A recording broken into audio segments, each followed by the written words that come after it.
ओम नमो नारायण। जय जगन्नाथ, जय श्री माधव। पिछली वीडियो में हम लोगों ने जाना कि भविष्यमालिका सत्ययुग की शुरुआत 2032 से प्रारंभ होने जा रही है, जिसमें कि हम लोगों ने पहले अध्याय में जो पहला वीडियो था उसमें आप सभी के समक्ष रखा कि सत्ययुग की जो प्रारंभ है वो किस प्रकार होगा। एक तरह से प्रस्तावना थी और उसके मुख्य लेखक के विषय में कहा, जो कि काशीनाथ जी हैं। काशीनाथ मिश्र जी द्वारा ये भविष्यमालिका का रूपांतरण किया गया है। इसके मुख्य लेखक जिन्होंने भविष्यमालिका पुराण लिखा है वो अच्युतानंद जी महाराज हैं, जो कि कहा जाता है कि भगवान श्री कृष्ण के बाल सखा सुदामा जी का ही पुनर्जन्म है। आज हम लोग बात करेंगे इसी भविष्यमालिका के प्रथम अध्याय की, क्योंकि पहले अब तक हम लोगों ने भविष्यमालिका पुराण क्या है और ये किस लिए लिखा गया है और हम लोग कलयुग से निकलकर किस प्रकार से सतयुग की ओर जाएंगे और जो बीच का जो समय है उस समय को किस तरह से हम लोग पार करेंगे और कौन हमारे पालनहार होंगे, इस विषय में हम लोगों ने जाना। और भगवान श्री कृष्ण का जो दूसरा अवतार होगा, जो दसम अवतार है जिसे कहा जाता है भगवान कल की अवतार, वो किस प्रकार आएंगे ये हम आगे के अध्याय में समझेंगे।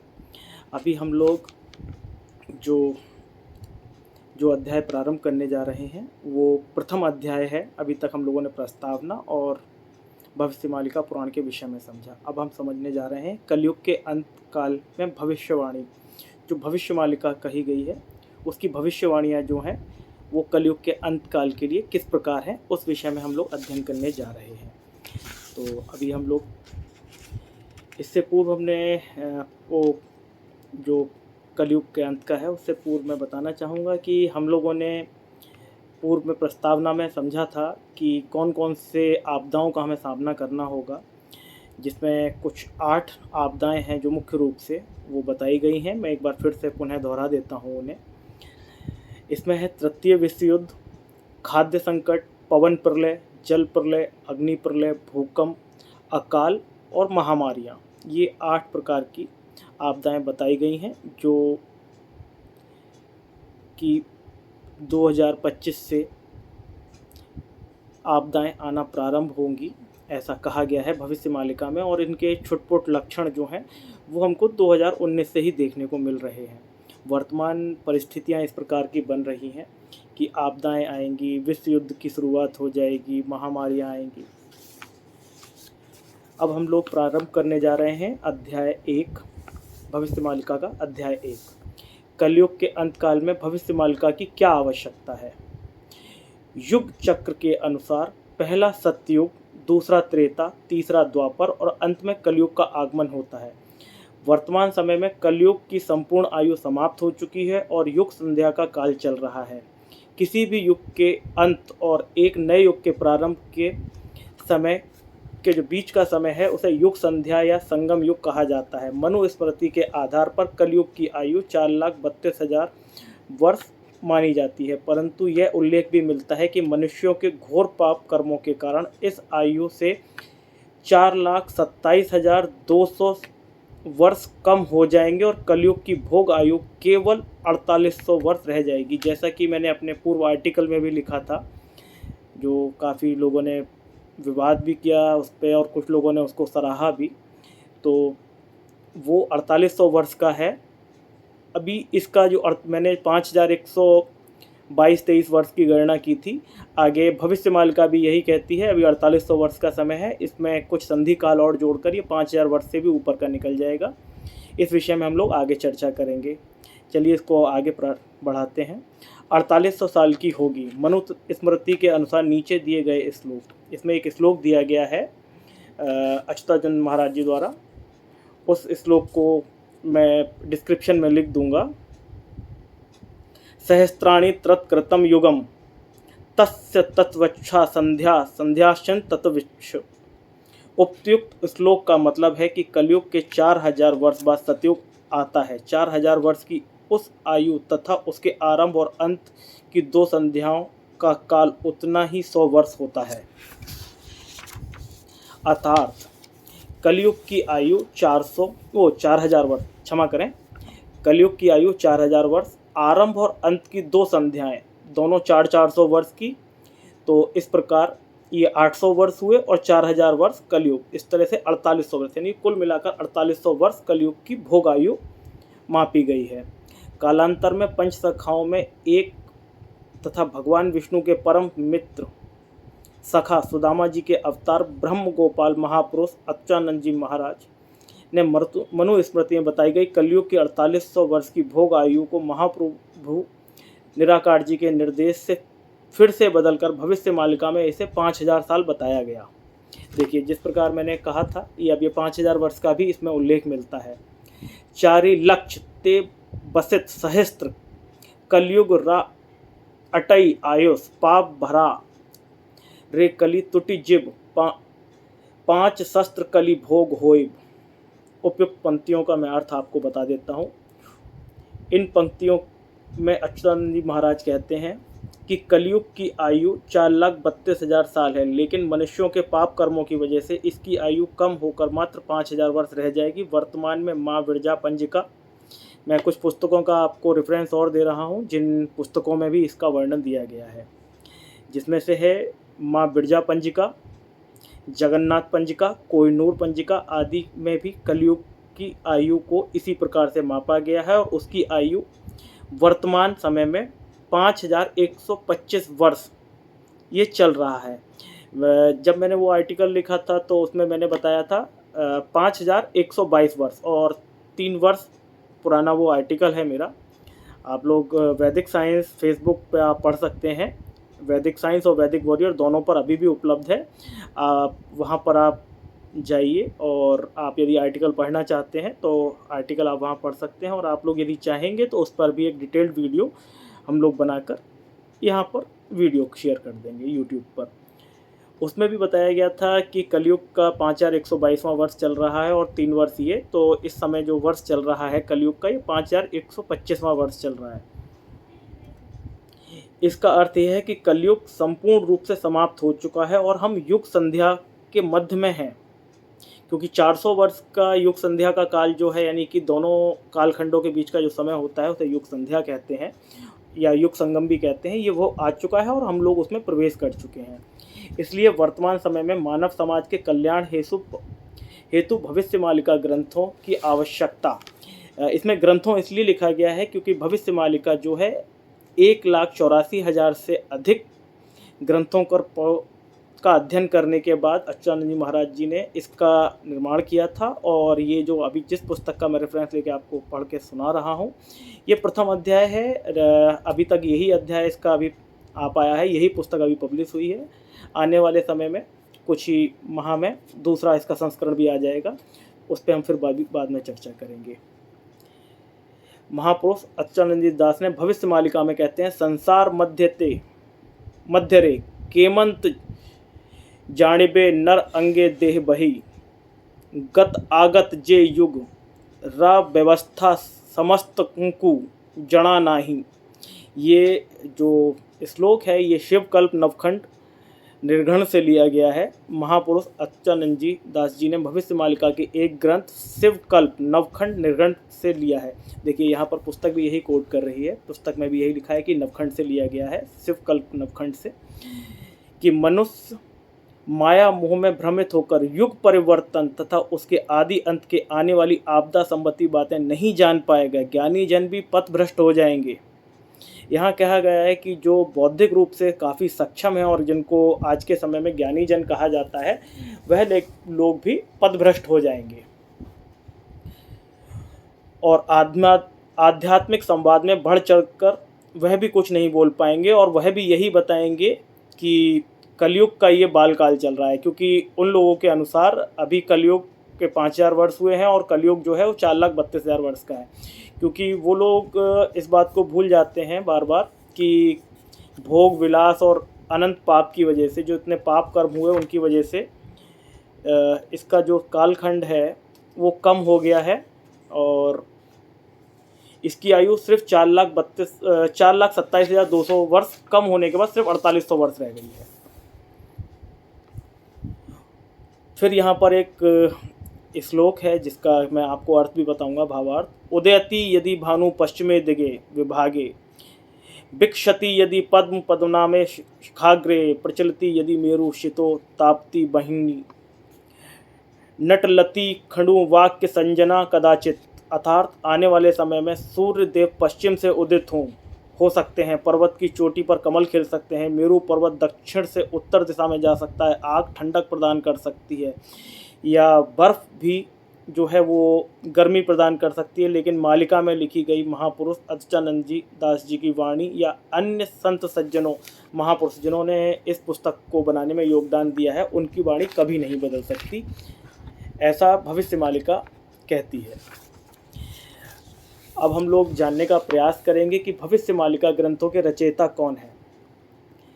इसमें जैसे कि हमने बताया कि अच्युतानंद जी महाराज जी द्वारा ये लिखी गई है और इसका हिंदी रूपांतरण जो है अच्युतानंद जी ने ये उड़िया भाषा में की थी और इसका ट्रांसलेशन जो है वो परम पूज्य पंडित काशीनाथ मिश्र जी द्वारा किया गया है।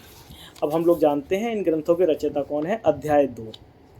सत्ययुग, त्रेतायुग, द्वापर और कलयुग, इन 4 युगों में भगवान के पंचसखा इस धरती पर जन्म लेते हैं। युग के अंत में भगवान विष्णु द्वारा धर्म स्थापना के काम में पंचसखा अपना सहयोग देते हैं। युग कर्म खत्म करने के पश्चात भगवान विष्णु गोलोक वैकुंठ को वापस लौट जाते हैं। पंचसखाओं का जन्म भगवान के अंग से ही होता है। हर युग में पंचसखा अलग अलग रूप में पृथ्वी पर अवतरित होते रहते हैं। भविष्य मालिका ग्रंथों और पुराणों में यह प्रमाण मिलता है कि सतयुग में इन पंचसखाओं का नाम नारद, मार्कंड, गार्गव्य, स्वयंशंभु और कृपाजल। सतयुग के काल में अपना अपना काम समाप्त कर ये पंचसखा फिर से गोलोक वैकुंठ में जाकर लौट गए थे। त्रेता युग में भगवान श्री रामचंद्र जी द्वारा धर्म कार्य स्थापना के लिए इन पंचसखाओं से एक बार फिर जन्म लिया। उस समय इनके नाम थे नल, नील, जामवंत, सुषेण और हनुमान। हालांकि हनुमान जी ने रुद्र अवतार के रूप में जन्म लिया, फिर भी पंचसखाओं में से एक सखा उन्हें भी माना जाता है। रामचंद्र जी द्वारा धर्म स्थापना कार्य में उन्हें प्रभु जी की सहायता की। यहाँ बात हो रही है हनुमान जी की कि भगवान जो श्री राम थे वो विष्णु अवतार थे और रुद्र अवतार हनुमान जी ने उनकी सहायता की धर्म स्थापना के लिए। त्रेता युग में भी अपना अपना काम समाप्त करने के बाद यह पंचसखा फिर से गोलोक वैकुंठ धाम लौट गए थे। पंचसखाओं ने द्वापर युग में भी जन्म लिया और श्री कृष्ण जी के आगमन पर उनके द्वारा धर्म स्थापना के कार्य में उनका हाथ बटाया। द्वापर में उन पंचसखाओं के नाम थे दाम, सुदामा, जो कलयुग में अच्युतानंद जी महाराज जी के नाम से जाने गए वही सुदामा जी हैं जो बाल सखा हैं। दाम, सुदामा, सुबल, सुबाहु और श्रीबच्छ ये पंचसखा थे भगवान श्री कृष्ण के, जिन्होंने द्वापर में भगवान श्री कृष्ण का सहयोग किया। कलयुग का आगमन हुआ और कलयुग के अंत से लगभग 500 वर्ष पूर्व, जब कलयुग का अंत जो अभी 5125वां वर्ष चल रहा है, यानी कि 125 वर्ष हम लोग कलयुग को समाप्त करके आगे बढ़ चुके हैं। तो आज से 125 साल वर्ष पूर्व से भी 500 वर्ष पूर्व भगवान के इन पंचसखाओं ने फिर जन्म लिया। कलयुग में इनके नाम थे अच्युतानंद दास, अनंत दास, यशोवंत दास, जगन्नाथ दास और बलराम दास। इन्होंने कलयुग में निराकार ब्रह्म श्री जगन्नाथ जी के निर्देश से पृथ्वी पर अवतार लिया और उन्हीं के निर्देश से इस दिव्य ग्रंथ माला भविष्य मालिका की रचना की। भगवान कहते हैं इस धरती पर जब जब पापों का भार बढ़ता है धर्म की हानि होती है। जब जब पाप बढ़ता है और धर्म की हानि होती है और सभी लोगों के मन में दया, क्षमा, स्नेह, प्रेम आदि के बदले हिंसा, द्वेष, घृणा, क्रोध, काम, ईर्षा, लोभ, लालच आदि बढ़ जाता है, तब तब अपने चारों युगों के भक्तों का दुख दूर करने के लिए पृथ्वी पर सत्य, अहिंसा, शांति, दया, क्षमा और प्रेम की स्थापना कर धरती माँ का बोझ हल्का करने और दुष्टों का विनाश कर और संतों की रक्षा करने के लिए मैं धरती पर बार बार अवतार लेता हूँ। ये भगवान श्री हरि विष्णु का बोल हैं जो वो भगवान श्री कृष्ण के रूप में बोल कर गए हैं। मैं इस धरती पर अवतार लेता हूँ। कलयुग के अंत में कल की रूप में मेरे आने से पहले ही तुम पंचसखा धर्म को पुनर्स्थापित करने के कार्य में लग जाओ। चारों युगों कि भक्तों के उद्धार हेतु, उनके एकत्रीकरण के लिए और उनको भ्रष्टाचार के मार्ग से सत्य मार्ग पर ले जाने के लिए भविष्य मालिका ग्रंथों की रचना भी करूं। इसीलिए अच्युतानंद दास जी लिखते हैं, हेतु रसाएबा पाई कि अच्युत सहस्त्र पुराण कले, कली काल ठारू बलि काल जाए, हक कथा टा लेखिए। अर्थात भक्तों की सोई हुई चेतना को जगाने के लिए महापुरुष ने कलयुग के संगम युग तक और संगम युग से सतयुग तक होने वाली सभी बातों की सच्चाई को भविष्य मालिका के रूप में लिख दिया है। इसको पढ़ने से कलयुग में भक्तों की चेतना जागेगी और भगवान की खोज और उनकी शरण में जाएंगे। महाप्रभु अनादि आदिकंद हरि जगत ने नाथ जगन्नाथ जी ने महापुरुष अच्युतानंद दास जी को कमल की एक माला देकर निर्देश दिया था, जिस स्थान पर इस माला के सभी फूल टूटकर बिखर जाएंगे उस स्थान पर तुम्हारा साधना पीठ होगा। वे प्रभु जगन्नाथ जी के निर्देश पर आज्ञा माला लेकर पवित्र श्री क्षेत्र से निकल कर बहुत सारे रास्तों से होते हुए आगे बढ़ रहे थे। जब वह ओडिशा के केंद्रपाड़ा जिले के चित्रोत्पला नदी के किनारे एक पवित्र स्थान नेमाल पहुंचे तो उसी स्थान पर माला के सभी फूल टूटकर बिखर गए और स्वतः ही समाप्त हो गए, अदृश्य हो गए गिरने के उपरांत। शास्त्रों के अनुसार सतयुग में उसी स्थान पर समुद्र मंथन से निकला हुआ पद्म फूल भी गिरा था। समुद्र मंथन से जो पद्म फूल निकला था वो भी उसी स्थान पर स्थापित हुआ था या गिरा था, ऐसा कहा जा सकता है। अच्युतानंद दास जी ने उसी स्थान पर अपनी साधना आरंभ की और ध्यानमग्न होकर सत्य, त्रेता, द्वापर और कली चारों युगों के भक्तों का उद्धार करने के लिए लाख से अधिक ग्रंथ शास्त्रों की रचना की। वही स्थान है जहाँ अच्युतानंद दास जी ने सिद्ध स्थल के रूप में लोगों के सामने आए। अच्युतानंद जी ने प्रभु के चरण कमलों को ध्यान करते हुए उस सिद्ध स्थान के बारे में लिखा है, श्री अच्युत दास नेमाले निवास पद्म बने ताक स्थिति, प्रभु अंक आज्ञा रू अनुभव करी लक्ष्य ग्रंथ लक्षंती, 36 संहिता बास्तरी गीता वंशानु सप्त विंसरे उपवंशानु द्वादश खंड बेनी भविष्य सप्त खंड रे। अर्थात महापुरुष अच्युतानंद जी ने उस पवित्र स्थान पर ध्यानमग्न होकर अपनी दिव्य क्षमता के बल पर लाख से अधिक ग्रंथों की रचना की। उनमें 36 संहिताएं, 72 ग्रंथ, 27 वंशानुचरित्र, 24 उपवंशानुचरित्र और 100 से अधिक मालिका ग्रंथ भी शामिल हैं।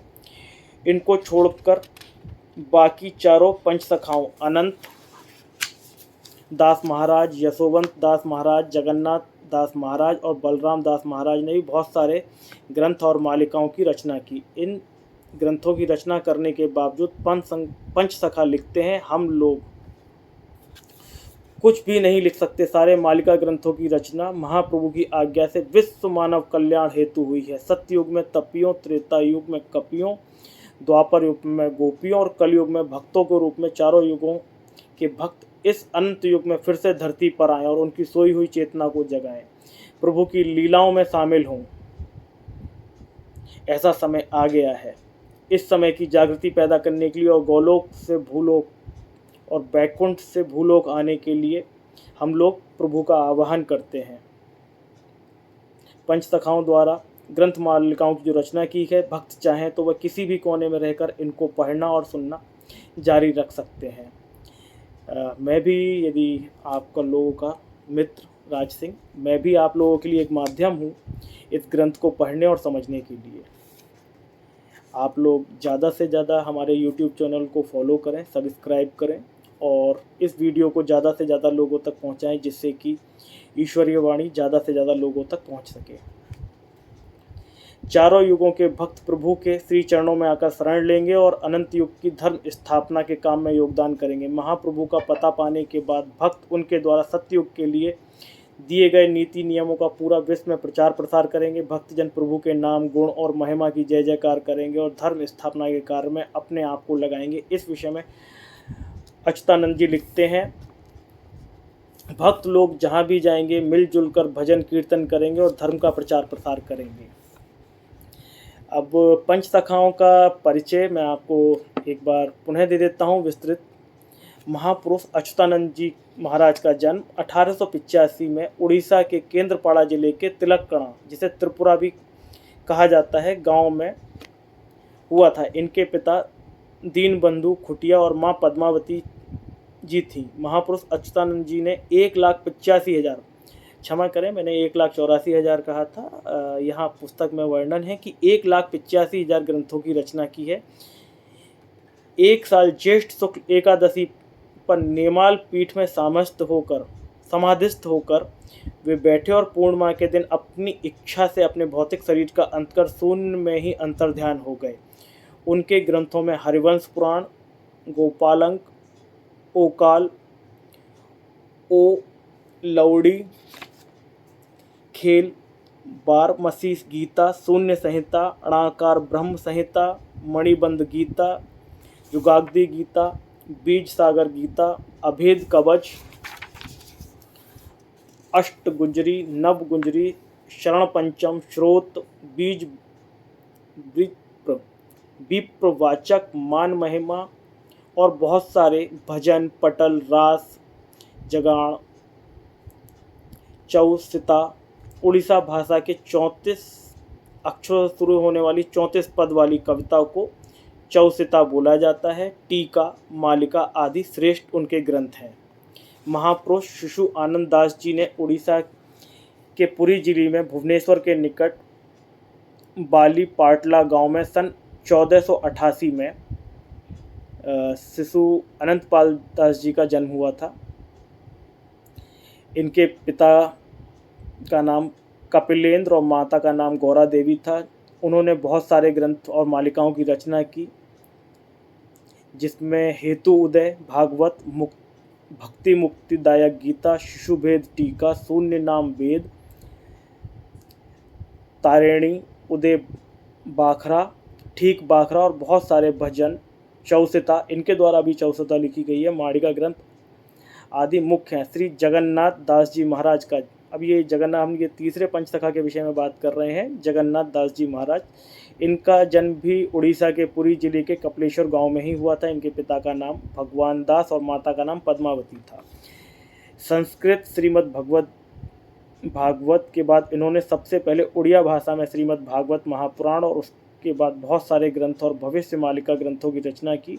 उनके ग्रंथों में प्रमुख ग्रंथ हैं शोल, चौपदी, चारी चौपदी, तुला भिड़ा, दारू ब्रह्म गीता, दीक्षा संवाद, अर्थ कोयल, मृगुणी स्तुति, गुप्त भागवत, अनामय, कुंडली, श्री कृष्ण कल्पलता, नित्य गुप्त चिंतामणि, नीलांद्री विलास, कली मालिका तथा इंद्र मालिका ग्रंथ।